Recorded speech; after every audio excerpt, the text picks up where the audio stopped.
नमस्कार, NMF news पर आप सभी का बहुत स्वागत। मैं हूं आपके साथ अभिषेक मुंडे।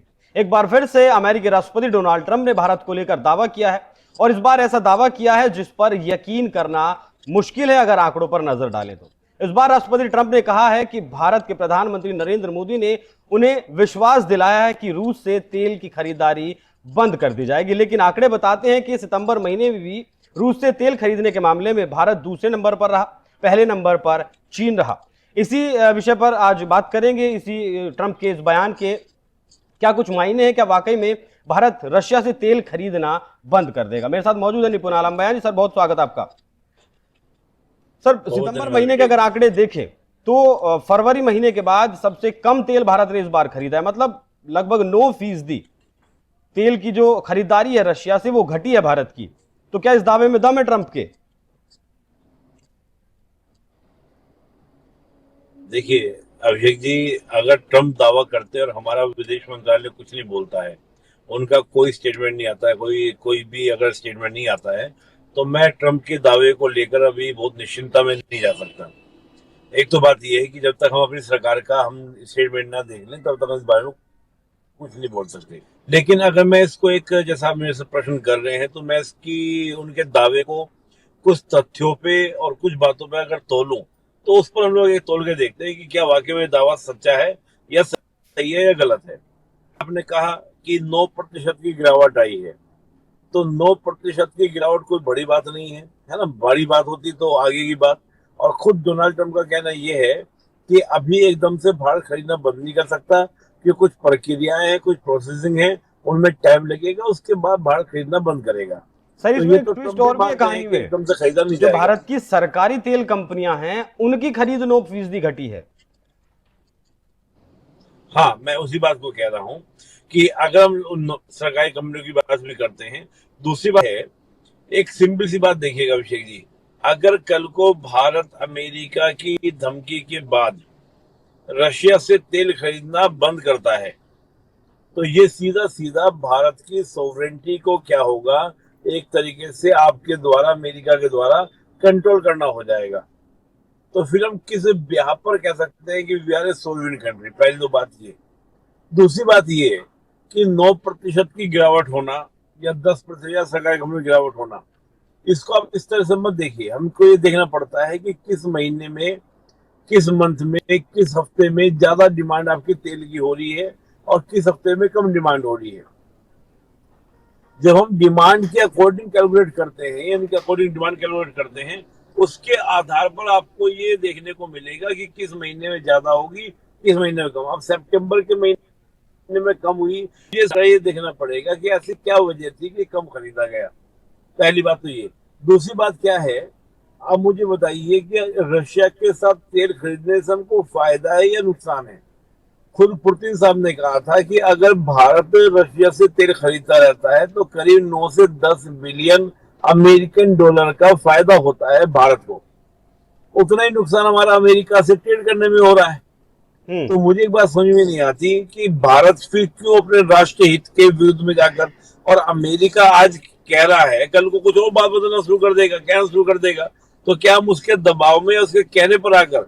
मुझे बिल्कुल नहीं लगता, क्योंकि भारत जिस प्रकार से अमेरिका के टैरिफ योजनाओं के सामने खड़ा है, वहां भारत अपनी स्टैंड को चेंज करके और फिर अमेरिका के दबाव में खरीदा बंद कर दे, मुझे ये बात बिल्कुल भी एक्सेप्ट नहीं कर पा रहा हूं। ऐसा तो नहीं है जब तक ट्रेड डील हो तब तक थोड़ी बहुत लगाम लगाई जाए। नहीं, देखिए कई बार क्या होता है, देखिए मैं फिर बोल रहा हूँ कि अगर अमेरिका ने कुछ ऐसा ऑफर दिया हो, अमेरिका ने ऐसा तो कुछ बोला नहीं है। डोनाल्ड ट्रंप भी तो ऑफर दे सकते हैं ना कि आप हमारे यहाँ से तेल खरीद लीजिए या हम आपको कहीं और सस्ता तेल दिलवा देंगे। वो बात तो उन्होंने नहीं बोली होगी कि ऐसा कुछ होगा पर्दे के पीछे। तो नहीं, अमेरिका से तेल खरीदारी भारत की बढ़ी है। फरवरी और जून की अगर बात करें तो फरवरी में जब प्रधानमंत्री मोदी गए थे अमेरिका, उसके बाद जून का जब डेटा आया था तो अमेरिका से तेल खरीदारी 51% बढ़ी थी। मैं वही बात कह रहा हूं। अब अमेरिका से आपने खरीदा तेल, तो फिर वही बात आती है, क्या हमने रशिया के मुकाबले महंगा खरीदा? ऐसा तो नहीं होगा। आप मेरे पास समझ में मैं क्या कह रहा हूं? बिल्कुल, मैं ये कह रहा हूं कल को अमेरिका, डोनाल्ड ट्रंप ये तो नहीं कहेंगे कि हमने भारत को अमेरिका का तेल सस्ते में बेचा। ये तो मुझे एक बार देखना पड़ेगा कि उनसे कितने रुपीस में आया यानी कि कितने प्राइस पर कितने कॉस्टिंग पर आया और रशिया से किस कॉस्टिंग में मिल रहा है। हम तब उसको कंपेयर कर सकते हैं कि किसने ज्यादा किसने कम। बात यह है कि भारत अपने इंटरेस्ट में आगे खरीद रहा है। अगर अमेरिका मुझे सस्ता देगा रशिया से ज्यादा तो मैं अमेरिका से परचेज कर लूंगा। मुझे तो इस बात में कोई दो राय नहीं है ना। मेरा कॉन्सेप्ट, मेरी बातें क्लियर है। मुझे रशिया ही नहीं, अगर अमेरिका ये कहता है कि भारत हम आपको 50% डिस्काउंट में तेल बेचेंगे, हम जाएंगे अमेरिका के पास। क्या दिक्कत है? आप फंडामेंटल समझ रहे हैं ना। हमारा बिल्कुल। एकदम कॉन्सेप्ट क्लियर है कि जो मैं रशिया के साथ दोस्ती निभाने वाली बात नहीं है। यहाँ पर सिंपल सी बात यह है कि मेरा नेशनल इंटरेस्ट आज रशिया पूरा कर रहा है। इनफ, बस क्या कोई बात ही नहीं है। अमेरिका करने लग जाए तो हम अमेरिका से खरीद लेंगे। नहीं, फिर अमेरिका से लाने में भी तो दिक्कत होगी। अच्छा सर, एक पिछले दिन एक ऑफर भारत सरकार की तरफ से और दिया गया था कि अगर रशिया पर निर्भरता कम करते हैं तो उसके साथ में आप वेनेजुएला और ईरान पर जो प्रतिबंध लगाए गए हैं उन प्रतिबंधों को हटा दिया जाए। उसके ऊपर फिर कोई जवाब अमेरिका की तरफ से नहीं आया। अब देखिए वेनेजुएला देखिए, वेनेजुएला से कभी एक जमाने में बहुत अच्छा तेल खरीदते थे, लेकिन वेनेजुएला का जो तेल है आज हमारी जो रिफाइनरीज है क्रूड ऑयल को लेकर, वो आज हमारे पास में वैसे नहीं है जो वेनेजुएला के तेल को हम इजीली क्या कर सके, रिफाइन कर सके। देखिए मैं छोटे से आपको बताता हूँ। मैं एक मेरे मित्र हैं जो ऑयल इंडस्ट्री में काम करते हैं। होता क्या है कि यहाँ इन सब देशों से हम क्रूड ऑयल लेकर आते हैं, क्रूड ऑयल कच्चा तेल। देखिए वेनेजुएला है, सऊदी है, ईरान है। एक दौर था वेनेजुएला से हमने काफी मात्रा में तेल खरीदा, लेकिन क्या होता है कि जो हमारी रिफाइनरी मशीनरीज होती हैं उनके अलग अलग मशीन्स में अलग अलग पार्ट्स चेंज किए जाते हैं। तो वेनेजुएला के क्रूड ऑयल को यूज करने के लिए हमें अपनी मशीनरीज को दोबारा से फिर आपका मॉडिफाई करना होगा। ईरान से हम तेल खरीदते थे, आपने ईरान पे सेक्शन लगा दिए, ईरान से हमको तेल खरीदना बंद करना पड़ा। अब आप बोल रहे हैं कि आप अमेरिका से आप रूस से तेल में खरीदिए। वेनेजुएला से आपने बंद कर दिया, ईरान से आपने बंद कर दिया, रशिया से आप बंद करवाना चाहते हैं, तो हम जाए कहाँ? जाए केवल उन देशों के पास, या तो आपके पास या आपके जो अलाइड कंट्रीज है उनके पास। आप हमारे पास में विकल्प की समाप्ति करना चाह रहे हैं ना। और इसका इम्पैक्ट ग्लोबली क्या होगा? ग्लोबली ये इम्पैक्ट होगा कि जो देश फिर हमको ऑयल बेचेंगे वो तेल के रेट बढ़ा देंगे। भाई जाहिर सी बात है, आपने जहां सप्लाई हो रही है वहां से तो आपने रोक दिया।